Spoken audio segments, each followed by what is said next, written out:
प्रिय विद्यार्थियों, स्वागत आपका श्री श्याम कॉलेज भादरा के यूट्यूब चैनल।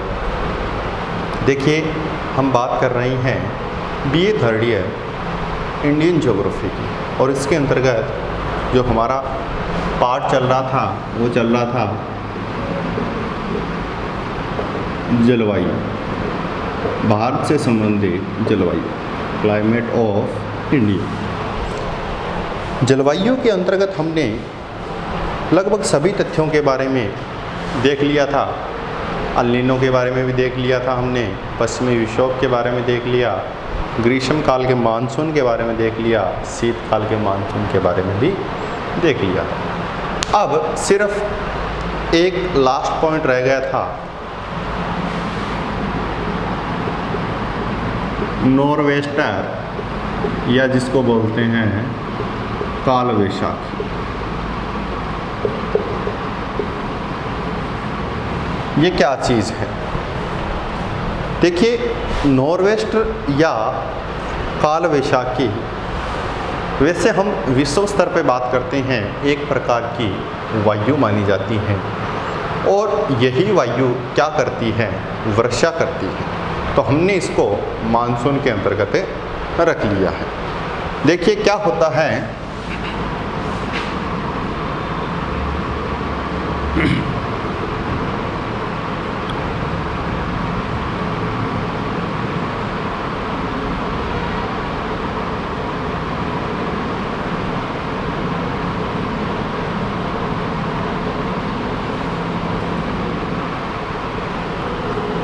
यहाँ पर पश्चिमी बंगाल, बात कर रहे हैं अप्रैल और मई महीने की। उस समय क्या होता है? मानसून से पूर्व का समय होता है। अप्रैल की बात कर रहे हैं और मई की बात कर रहे हैं। ये मानसून से पूर्व का समय है। तो उस समय क्या होता है कि यहाँ पर ये जो क्षेत्र है, ये क्या होगा? यहाँ पर तापमान क्या होगा? अधिक तापमान होगा। अधिक तापमान होगा, जिसके कारण यहाँ की वायु कैसी होगी? उष्ण होगी। साथ साथ में यहाँ की वायु में नमी की मात्रा नहीं होगी, तो वो किस प्रकार की होगी? शुष्क भी होगी। यहाँ पर पश्चिमी बंगाल में तापमान अधिकतम है। अब वो तापमान अधिकतम किसकी अपेक्षा है? ये भाग है जल का, बंगाल की खाड़ी का। इसकी अपेक्षा इस भाग में तापमान अधिक होता है, वायु उष्ण एवं शुष्क होती है। लेकिन यहाँ तापमान कम होता है इसकी अपेक्षा, स्थल भाग की अपेक्षा। तो यहाँ की वायु कैसी होगी? ठंडी होगी और नम होगी या आर्द्र होगी। अब देखिए, ये गर्म वायु हैं और यहाँ पर ठंडी वायु है। ये दोनों आपस में मिलती हैं। गर्म और ठंडी वायु यहाँ तटवर्ती क्षेत्र में आपस में मिलती हैं, और मिलने के कारण याद रखना, गर्म और ठंडी वायु मिलने के कारण एक वतागर का निर्माण होता है। किसका निर्माण होता है? वतागर का निर्माण। और वतागर हमेशा किसकी उत्पत्ति में सहायक होती हैं? याद रखना, चक्रवात की उत्पत्ति में सहायक होते हैं। गर्म और ठंडी वायु मिल गई, और मिलने के कारण किसका निर्माण हुआ? एक वतागर का निर्माण हुआ, और वतागर के बाद में वतागर से किसकी उत्पत्ति हुई? चक्रवात की उत्पत्ति हुई। और इस चक्रवात के कारण क्या होगा? यहाँ की जो नम वायु हैं, जिसमें नमी की मात्रा है, वो चक्रवात जब यहाँ चलेगा तो चलने के साथ साथ में क्या होगी? वर्षा होगी। तेज़ हवा चलेगी और तेज हवा के साथ में क्या होगा, वर्षा का स्वरूप आपको दिखाई देगा। मतलब स्थानीय हवाओं के साथ साथ में जो तेज गति से आती हैं या बवंडर के रूप में या चक्रवात के रूप में दिखाई देती हैं और उससे वर्षा होती हैं, उस प्रकार की वर्षा को पश्चिमी बंगाल में किस नाम से जाना जाता है, नॉर्वेस्टर या काल वैशाखी के नाम से जाना जाता है। अब देखिए काल वैशाखी, ये जो वर्षा होती हैं, जो स्थानीय हवाओं से वर्षा होती हैं, चक्रवातों से वर्षा होती हैं, ये किस माह में होती हैं, वैशाख माह में होती हैं। किस माह में होती हैं, वैशाख माह में होती हैं। इस कारण इसको किस नाम से जाना जाता है, काल वैशाखी के नाम से जाना जाता है। और इससे क्या होता है, कई बार नुकसान भी हो जाता है, क्योंकि जब तेज़ गति से चक्रवात उत्पन्न होंगे तो उससे क्या होती है, जान माल की हानि होती है या नुकसान होता है। तो ये मानसून पूर्व की वर्षा कह सकते हैं हम, एक हवा का स्वरूप कह सकते हैं। ऐसी ही हवाएं यहाँ पर भी बहती हैं। जैसे आपने सुना होगा, इन हवाओं से क्या हो रही है, वर्षा हो रही है। तो इसी प्रकार की वर्षा को आपने नाम सुना होगा चेरी ब्लॉसम। ये वर्षा होती है कहाँ, कर्नाटक में। ये भी मानसून पूर्व की वर्षा है। जैसे आपने नाम सुना होगा आम्र वर्षा। यहाँ कोई आम की वर्षा नहीं होती है, बल्कि क्या होता है, आम पकने का जब समय होता है तो उस समय वर्षा होती है, इसलिए उसको क्या नाम दिया गया है, आम्र वर्षा नाम दिया गया है। ठीक है, तो ये सारी की सारी क्या है, जैसे असम की बात करते हैं, असम के अंतर्गत बोर्डो चिल्ली, ये असम। तो ये अलग अलग स्थानीय स्तर पर अलग अलग नामों से बताया गया है। ये सारी की सारी क्या है, ये जो मानसून पूर्व की वर्षा है वही है।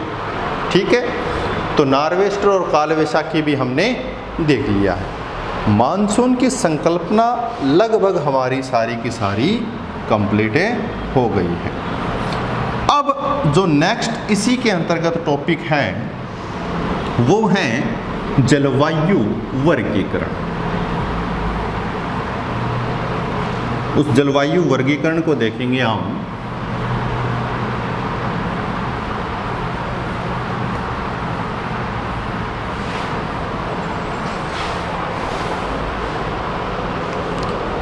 देखिए, आपको बता देता हूं कि जो जलवायु वर्गीकरण है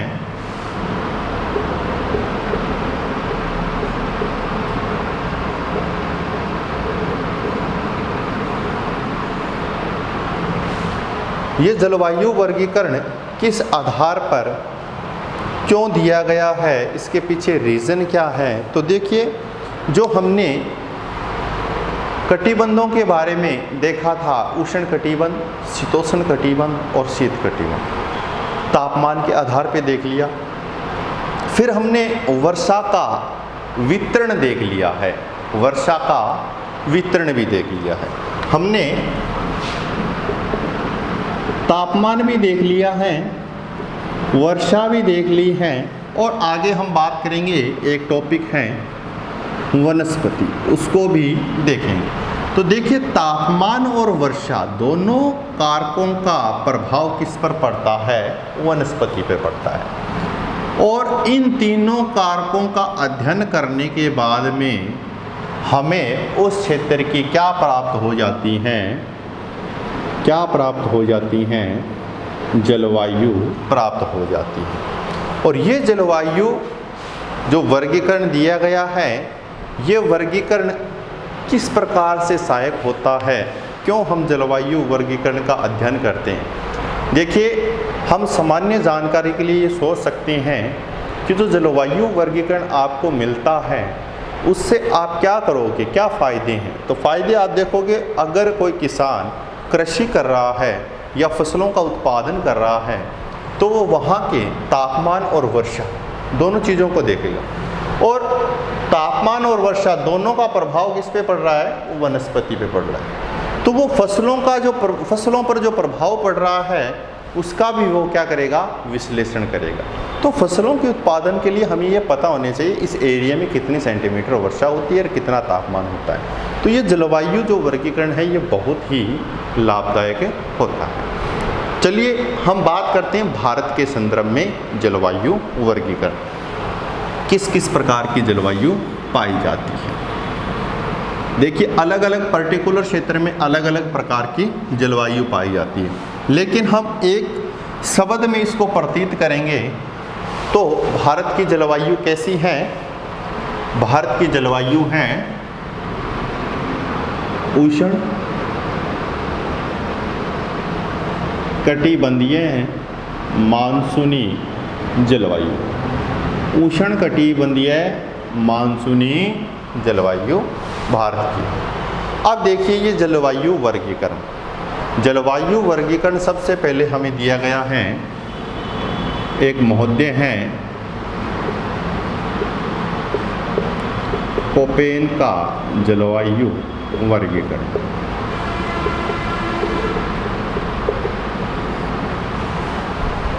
अब देख लीजिए जो कोपेन है ये व्यक्ति का नाम है, इसका पूरा नाम है डॉक्टर व्लादिमीर कोपेन। कोपेन महोदय कहाँ से बिलोंग करते हैं?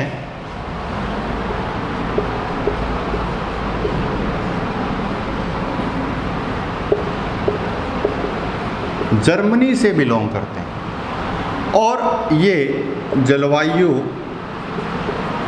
शास्त्री और भूगोलविद, जलवायु शास्त्री और या हम कह सकते हैं भूगोलविद बताए गए हैं कोपेन के बारे में। और कहाँ से बिलोंग करते हैं? ये जर्मनी से करते हैं। इन्होंने इस जलवायु पर काफ़ी कार्य किया और लास्ट में इन्होंने विश्व स्तर पर भारत के संदर्भ में और यहाँ तक कि राजस्थान के अकॉर्डिंग भी इनका जलवायु वर्गीकरण देखा जाता है। सबसे पहले इन्होंने कार्य किया विश्व स्तर पर, उसके बाद में भारत के स्तर पर कार्य शुरू हुआ। देखिए विश्व के स्तर पर हम बात करते हैं तो इन्होंने सबसे पहले प्रयास करना शुरू कर दिया था 1900 में। धीरे धीरे 1914 में कुछ प्रयास किए, फिर 1918 में प्रयास किए, 1931 में प्रयास किया, कुछ संशोधन किया, 1936 में संशोधन किया और लास्ट कितना आ गया? 1953।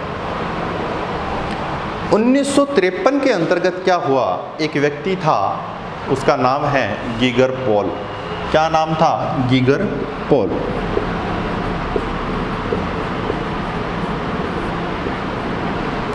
गीगर पॉल ने 1953 में कोपेन के जलवायु वर्गीकरण को प्रस्तुत किया।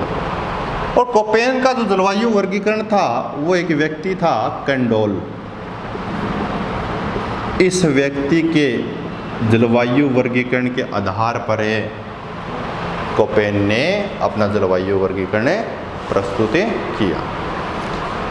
अब इसके जलवायु वर्गीकरण देने का जो आधार था, आधार की बात करते हैं कि इसका आधार क्या रहा है इस जलवायु वर्गीकरण का।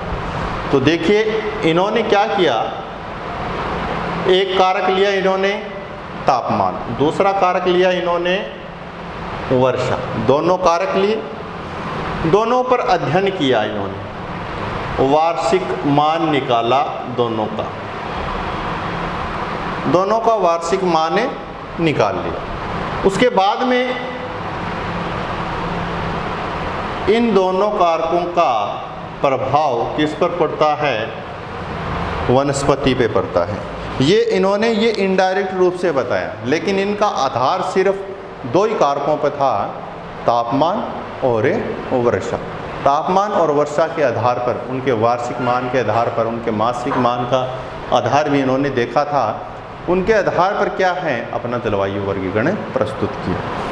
अब इन्होंने क्या किया, इन्होंने सीधी शब्दावली का प्रयोग नहीं किया, इन्होंने कुछ अक्षरों का प्रयोग किया। एक तो हम कह देते हैं कि ये मानसूनी जलवायु है, या हम कह सकते हैं कि ये मरुस्थलीय जलवायु है, या शुष्क जलवायु है, या अर्ध शुष्क जलवायु है। इस प्रकार की बात नहीं की, लेकिन इन्होंने कुछ अक्षरों का प्रयोग किया, उन अक्षरों का अर्थ भी बताया। कौन कौन से अक्षर, देखो कैपिटल अक्षर भी हैं और स्मॉलेस्ट भी है।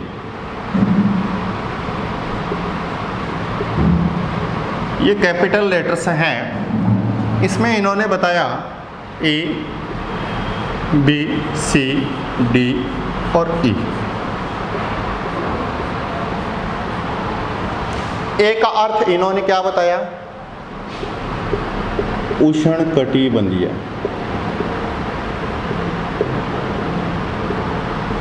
जलवायु।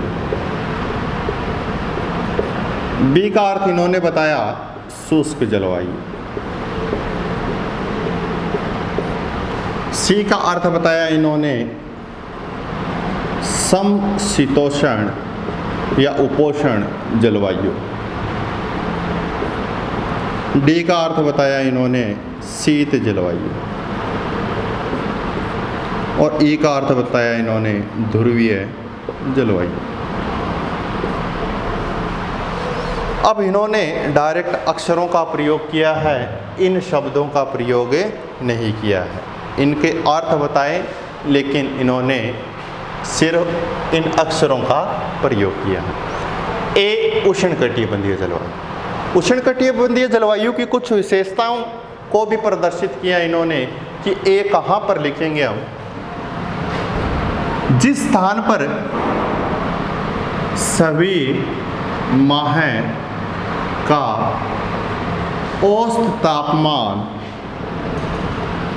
18 डिग्री सेल्सियस से क्या हो, अधिक हो।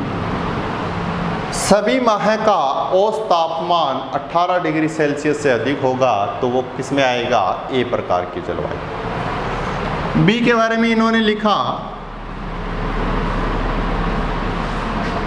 वर्षण की अपेक्षा